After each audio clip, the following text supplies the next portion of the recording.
तो दोस्तों आप देख सकते हैं ये है हमारा F22 रैप्टर जो फाइनली काफ़ी दिनों के बाद बना पाया हूँ। इसको तकरीबन एक हफ्ते से इस पर काम कर रहा हूँ और पूरा टाइम दे नहीं पाता हूँ, इस वजह से यहाँ पर इसमें इतना समय लगा बनाने में, वरना इतना ज़्यादा भी मुश्किल नहीं है इसको बनाना।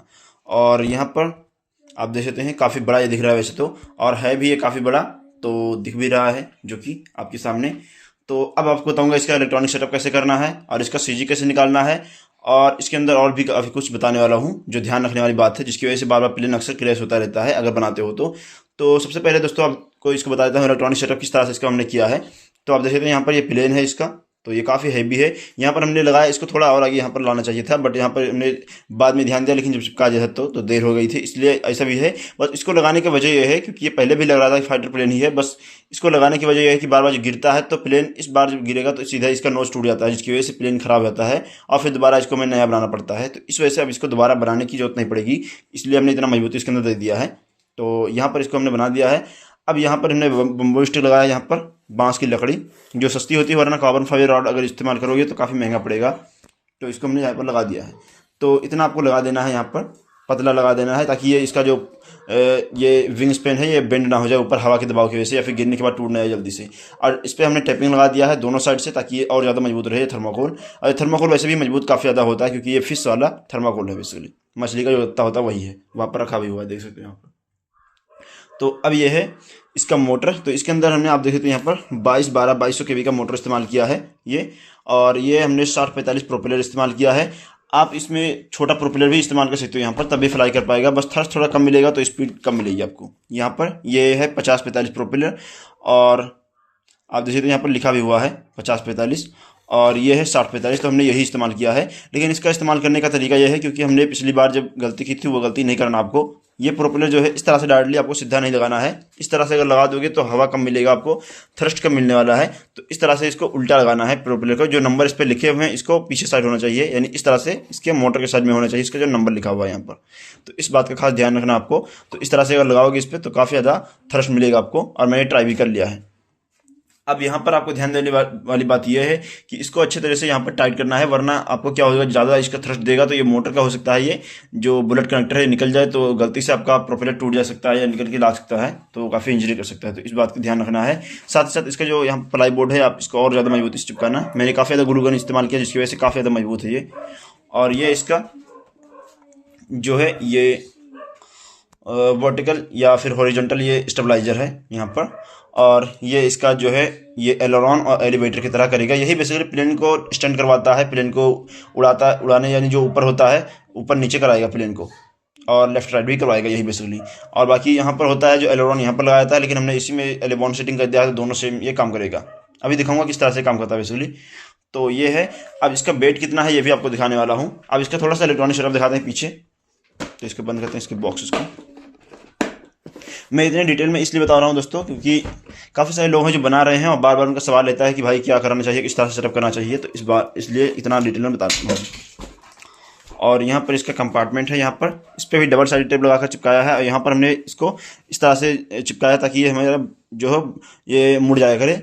आप देखना यहाँ पर मैं इसको खोल रहा हूँ, और ये इसका कंपार्टमेंट है, खुल जाता है इस तरह से। तो इसके अंदर हमने जो है ये 2200 mAh का 3S लिथियम पॉलीमर बैटरी इस्तेमाल किया है, जो यहाँ पर आप देख सकते हैं। और यहाँ पर ये जो है ये ट्रांसमीटर का 6 चैनल है, FSI 6B यहाँ पर रिसीवर का इस्तेमाल किया है, 6 चैनल का ये रिसीवर है। और ये 14 एम्पियर का रेडी टू स्काई का AC है। अगर 2200 kV का मोटर आप इस्तेमाल कर रहे हो यहाँ पर, तो आपको यहाँ पर ये 40 एम्पियर का AC ही इस्तेमाल करना चाहिए, वरना मोटर काफ़ी ज़्यादा यहाँ पर AC हीट होगा और जल भी सकता है। मोटर गलती से गिरा होगा, इसका प्रोपेलर रुक गया गलती से, तो ये आपका जो AC जला देगा, तो इसका ध्यान रखना है। और साथ ही साथ मैं एक और AC इस्तेमाल कर रहा हूँ यहाँ पर, ये 13 एम्पियर का है सिमोंग का, तो मैं 2 AC इस्तेमाल कर रहा हूँ। अब दोनों AC इस्तेमाल करने का वजह यह है क्योंकि इसका जो ऑप्टो AC है ना, जो ये रेडी टू स्काई का है, ये ऑप्टो AC है। और ऑप्टो AC में सिंपली क्या होता है कि इसमें सिर्फ 2 ही वायर होते हैं, और बैटरी का जो इसके अंदर 5 वोल्ट पावर दिया जाता है रिसीवर को, इसके अंदर नहीं होता है। तो इसलिए मैंने इसको अलग से ये पावर देने के लिए, हमारे पास एक ख़राब सिमोंग का AC था तो हमने इस्तेमाल कर लिया यहाँ पर ये, ताकि इसके अंदर ये 5 वोल्ट पावर सिर्फ रिसीवर को मिलता रहे, बाकी इसका कोई काम नहीं इस वाले AC का। और बाकी ये वाला AC तो काम करेगा ही करेगा। और 2 हमने यहाँ पर सर्वो मोटर इस्तेमाल किया है, यहाँ पर ये एक सर्वो मोटर इधर है, एक सर्वो मोटर इधर है। ये बेसिकली एलेबॉन सेटिंग किया है, और इस तरह से अच्छी तरह से काम करते हैं। तो इसका बैटरी 22 mAh का है। अब इसका जो टोटली वेट कितना है आपको दिखाता हूँ।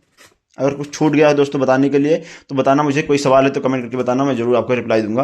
और अब इसका वेट देखते हैं कितना है टोटली, क्योंकि इसके अंदर आप कुछ लगाना नहीं है ना, इसका टोटल वेट।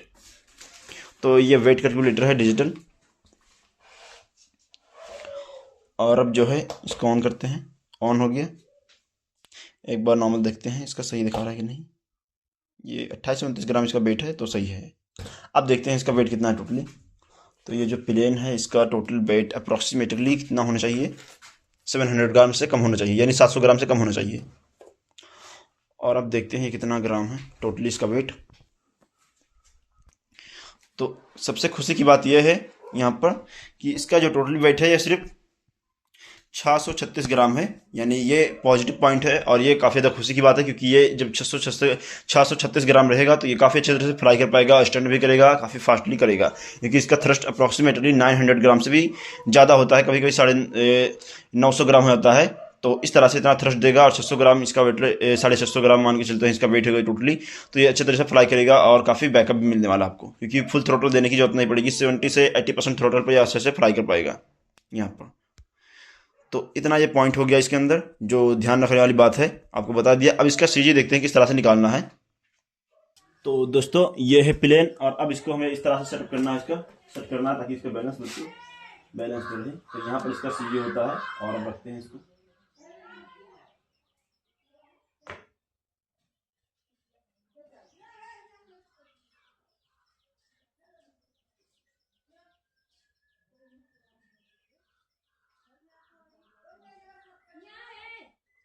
तो भाई ये है इसका सीजी निकल गया यहाँ पर, और बिल्कुल प्लेन फ्लेट पर है।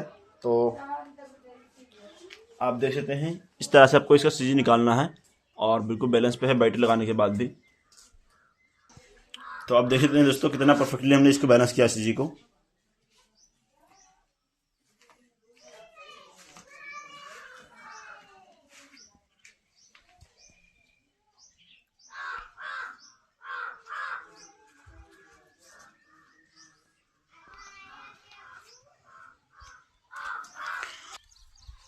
ऊपर की तरफ नीचे नहीं हो। अरे नकु लग गया। बहुत सही, सही है, लाओ देखिए बहुत सही टीपू। तो लाओ ट्रांसमीटर लगा बैटरी कंपार्टमेंट निकालिए ना, लाने का कोई फायदा नहीं है।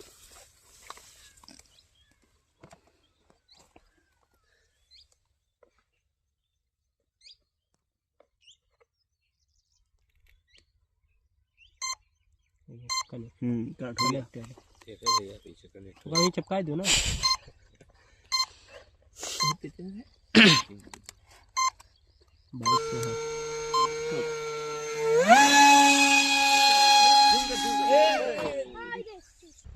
तो दोस्तों आपने देखा फाइनली हमारा जो प्लेन है ये क्रैश हो गया है, और एक बार नहीं बल्कि 3 से 4 बार क्रैश हुआ। फिर हमने इस पर टेपिंग लगाया, फिर प्रैक्टिस किया, और फिर से क्रैश हुआ। इसका वजह यह है क्योंकि मुझे प्रैक्टिस नहीं है। बाकी प्लेन बहुत अच्छे तरह से बना था, उड़ा भी था। आपने देखा पहली बार जब हमने इसको उड़ाया था तो वहाँ पर जाकर क्रैश हुआ है, तकरीबन आधा खेत से ज़्यादा दूरी पर।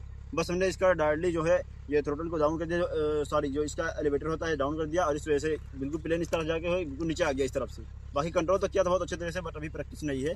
तो अब मैं जो है इसको दोबारा टेस्ट तभी करूँगा जब हम सिमुलेटर पर प्रैक्टिस करेंगे, यानी इसको हम वाइड प्रैक्टिस करेंगे इस ट्रांसमीटर के साथ, ताकि अच्छे से हमारा प्रैक्टिस हो जाए और तभी इसको फ्लाई कर पाएंगे। वरना बनाना है तो बना देंगे, काफ़ी ज़्यादा खर्च होते हैं पैसे। आपको पता होगा कि 8 से 10 हज़ार रुपये खर्च हो जाते हैं इसको बनाने में नॉर्मली। तो इस तरह से इतना ज़्यादा पैसे खर्च करने के बाद फाइनली फ्लाई नहीं हो पाता है। तो आपने देखा बना तो बहुत अच्छे तरीके से था, सारा कुछ टेस्ट अच्छे से रहा, सीजी भी बिल्कुल परफेक्ट था। बस यहाँ पर ये टूट गया इसका बॉडी यहाँ से, और इस वजह से ये फ्लाई नहीं कर पाया है। तो अब इसका टेस्ट नहीं करेंगे, तब तक नहीं करेंगे जब तक इसका सिमुलेटर पे हम प्रैक्टिस नहीं करेंगे। केबल मंगाते हैं अभी ऑनलाइन करके, और फिर प्रैक्टिस करेंगे। उसके बाद ही आपको दिखाऊंगा इसको फ्लाई करके रियल मी किस तरह से फ्लाई करके। बाकी सारा कुछ अच्छे तरह से फ्लाई कर रहा था। तो आई होप दोस्तों, चुप रहा भी बोले। तो आई होप दोस्तों ये वीडियो आपको कैसा लगा आप लोग बताइए मुझे कमेंट करके। हम मिलते हैं इसी तरह किसी नई वीडियो में, तक के लिए जय हिंद।